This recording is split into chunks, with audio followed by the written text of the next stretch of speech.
दीर्घ दिनर स्वप्न हेला साकार फेरी पाइले परिचय एने आनंदर लहरी खेली जाइछि लेबर तेर्नामेंटवासी मुहरे। कटक जिला चौद्वार पौरपालिका अंतर्गत 10 नंबर वार्ड जजाति केसरी क्लब परिसर में लेबर तेर्नामेंटर कार्यकारी सभापति शुभेन्दु सामल पौराहित्य तेर्नामेंटवासी पट्टा बंटन उत्सव अनुष्ठित हो जाइछि। एही कार्यक्रम में 116 जन योग्य हिताधिकारी चयन करा जायथिला। आज चौद्वार कटक विधायक सौभिक विश्वाल एथिरे मुख्य अतिथि भाव जोगदे प्रथम पर्यायर 80 जन हिताधिकारी तांकर थैथान पाई पट्टा बंटन करथिले। एही कार्यक्रम में तहसीलदार, श्रम विभाग अधिकारी, नगर विभाग उन्नयन अधिकारी प्रमुख उपस्थित थिले। अवशिष्ट 80 जन को द्वितीय पर्यायर पट्टा दियाजिबो बोली विधायक श्री विश्वाल प्रकाश करथिबा बेले एने माननीय मुख्यमंत्री नवीन पट्टनायक, 5T अध्यक्ष कार्तिक पांड्यान एवं चौद्वार कटकर पूर्वतन विधायक प्रभात रंजन विश्वाल को कृतज्ञता जणाइथिले।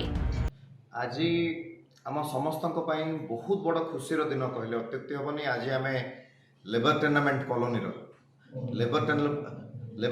कॉलोनी स्थायित्व पाइले माननीय मुख्यमंत्री श्री नवीन पट्टनायक को जेते कृतज्ञता देले कम हम।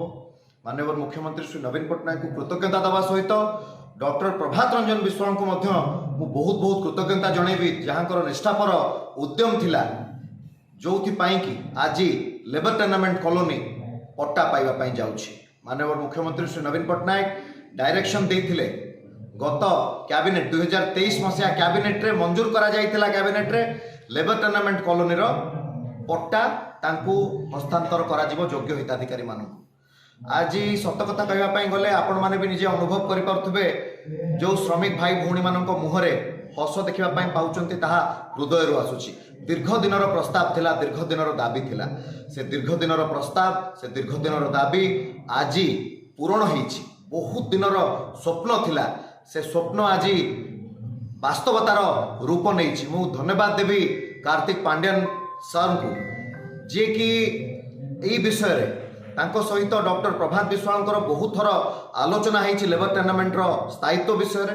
सी मध्य बारंबार माननीय मुख्यमंत्री दृष्टि आकर्षण करें जो कि आज आम सफलतार मजा पाई पारिचु। मु कहि रखिया चाहे 1742 स्क्वायर फीट प्रत्येक श्रमिक भाई मानू 1742 स्क्वायर फीट जागा पट्टा आज आम जोगई देउछु। प्राय 116 जन योग्य हिताधिकारी मानक ठारू 116 जन को ठारू आज आम 80 जन को 116 रु 80 जन योग्य हिताधिकारी मानू पट्टा प्रदान करुछु। आगामी दिन मानक आउ रेस्ट ऑफ द बेनिफिशियरीज मानक मध्य आमे पट्टा जोगई देबु।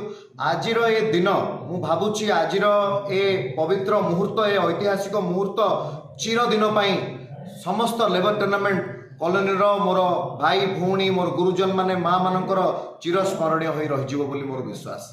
शुभेन्दु सामल लेबर टूर्नामेंट उन्नयन परिषद कार्यकारी सभापति। देखो आज लेबर टूर्नामेंट कॉलोनी चौद्वार चारबाटिया प्रथम पर्यायर आम 116 जन को पट्टा दबारे राज्य सरकार जो निष्पत्ति होता मु धन्यवाद देवी मोर प्रिय नेता डॉक्टर प्रभात रंजन विश्वाल को, मोर प्रिय विधायक सौभिक विश्वाल को एवं मोर प्रिय श्रेष्ठ आदर्श मुख्यमंत्री श्रीयुत नवीन पट्टनायक महोदय को तांको पाई आज एक ऐतिहासिक स्वर्णिम अध्याय लेबर टूर्नामेंट कॉलोनी रे सृष्टि होईछि।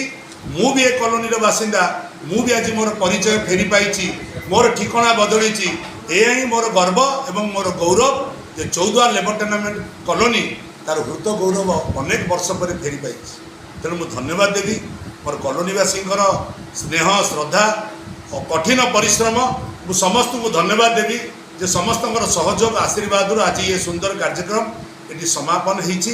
राज्य सरकार को, श्रम विभाग को, नगर उन्नयन विभाग को, राजस्व विभाग समस्त अधिकारी मानू निश्चित भाव में आपन जरिया बहुत बहुत धन्यवाद। Tangiru Sunita Sahu report live live Odia.